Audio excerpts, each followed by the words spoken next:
What if the smartest student in class made everyone else look like a thief? Title: The Genius Who Framed the Room. A Chronicles of E. Mizey original story. At Northbridge Academy, being average wasn't an option. Students wore blazers sharper than their ambitions, and every test score felt like a gladiator match. And at the very top of that ruthless pyramid stood 16-year-old Tamara Bell, poised, brilliant, untouchable. She wasn't just the smartest student, she was a curve. But then came a shift, a new grading system, a new final exam, and a rising rival, Jerome Park, who scored only 1 point below her on the midterm. The scholarship Tamara had counted on for years, a golden ticket to MIT, was now at risk. So she made a move, a quiet, calculated, cold-blooded move.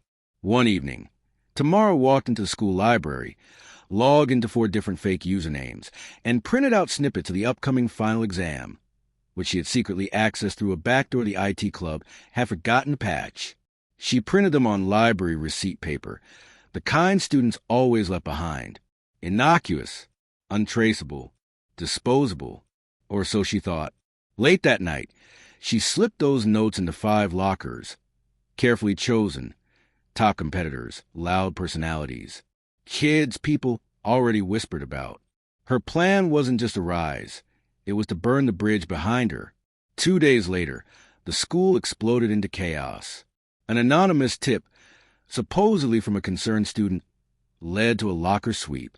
When the principal found fragments of the final in Jerome's and 4 others' lockers, he didn't ask questions. Immediate suspension. Tamara stood quiet in the back, blinking innocently. She was praised for her resilience during the scandal. Teachers called her a shining example. And at the citywide Scholar Awards, she took the stage in a pressed navy dress and spoke passionately about honesty, pressure, and staying true to yourself. The auditorium clapped. But one pair of eyes didn't blink.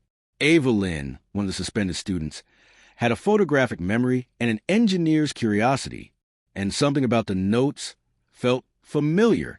She remembered seeing Tamara at the library computer that week. She remembered the timestamp, and she remembered exactly the font and spacing used on the printed receipts. Ava requested the school's library print logs. The librarian hesitated until Ava cited district policy and said she'd escalate to the superintendent. 10 minutes later, she had access.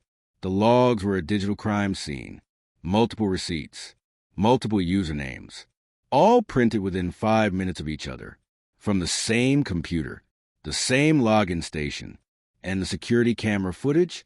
It showed only one person using that terminal, Tamara Bell. The timing was perfect. The evidence was delivered to the school board minutes before the final awards assembly. As Tamara stood on stage to accept her scholarship medal, the principal interrupted. The microphone screeched. A recent investigation has revealed misconduct by one of our students, a severe breach of academic integrity. Whispers, gasps, then silence as the spotlight turned from the principal to Tamara. Her medal was removed on stage. Her scholarship revoked. Her competitors cleared and reinstated. As she stood frozen, her hands shaking, a single line from Ava's investigation was projected behind her, the perfect crime unraveled by its own architect. Tamara's final project became the most brilliant one of all, because it taught the school what intelligence without integrity looks like. And when asked later why she did it, Tamara simply replied, "I wasn't afraid of losing. I was afraid of being second." She was the smartest in the room until her own game outsmarted her. Tamara passed every test, except the one called Truth, Chronicles of E. Mizey.